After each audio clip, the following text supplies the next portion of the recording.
السلام علیکم ورحمۃ اللہ وبرکاتہ۔ کیسے ہیں سب ویورز؟ امید ہے ایمان و تقوی کی بہترین حالتوں میں ہوں گے۔ اچھا، اپنے سبق کی طرف آتے ہیں۔ اعوذ باللہ من الشیطان الرجیم، بسم اللہ الرحمن الرحیم۔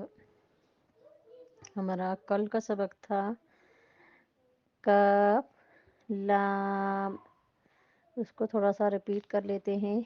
کاف زبان کی جڑ کوے کے قریب جب سخت تالو سے لگے تو کاف ادا ہوتا ہے۔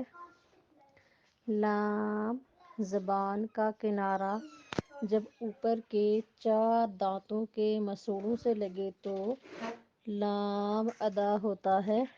لام زبان کا کنارہ جب اوپر کے 4 دانتوں کے مسوڑوں سے لگے تو لام ادا ہوتا ہے۔ میم، دیکھیں جب ہم میم ادا کرتے ہیں تو اپنے ہونٹوں کے جو خشکی والا حصہ ہے اس کو آپس میں ملائیں گے۔ میم بغیر خشکی کو ملائے بھی ادا ہو جاتا ہے، لیکن ہم نے تجوید سے پڑھنا ہے اس کو، تو پھر وہ اپنے ہونٹوں کا جو خشکی والا، دونوں ہونٹوں کا جو خشکی والا حصہ ہے اس کو آپس میں ملائیں گے۔ میم بند ہونٹوں کے خشک حصے سے میم ادا ہوتا ہے۔ دیکھیں جب ہم میم ادا کرتے ہیں تو ہمارے اوپر کا ہونٹ اور نیچے کا ہونٹ کا خشکی والا حصہ آپس میں ملائیں گے تو میم کی صحیح ادائیگی ہوگی۔ میم بند ہونٹوں کے خشک حصے سے میم ادا ہوتا ہے۔ اس کے بعد ہے نون۔ نون جب ہم نون ادا کریں گے تو ہم اپنی زبان پہ توجہ دیں گے کہ کون سی چیز کہاں پہ لگ رہی ہے۔ نون تو زبان کی نوک سے تھوڑا اوپر چلے جائیں، وہاں پہ زبان کی پشت ہے، وہاں اس حصے کو زبان کی پشت بولتے ہیں۔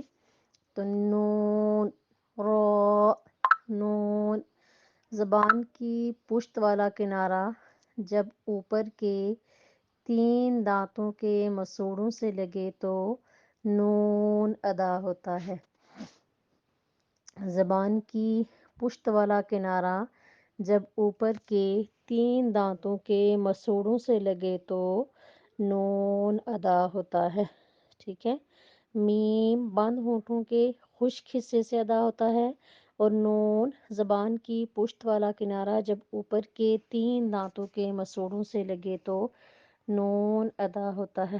آج تک کے لیے اتنا سبق کافی ہے، دعاؤں میں یاد رکھیے گا۔ السلام علیکم ورحمۃ اللہ وبرکاتہ۔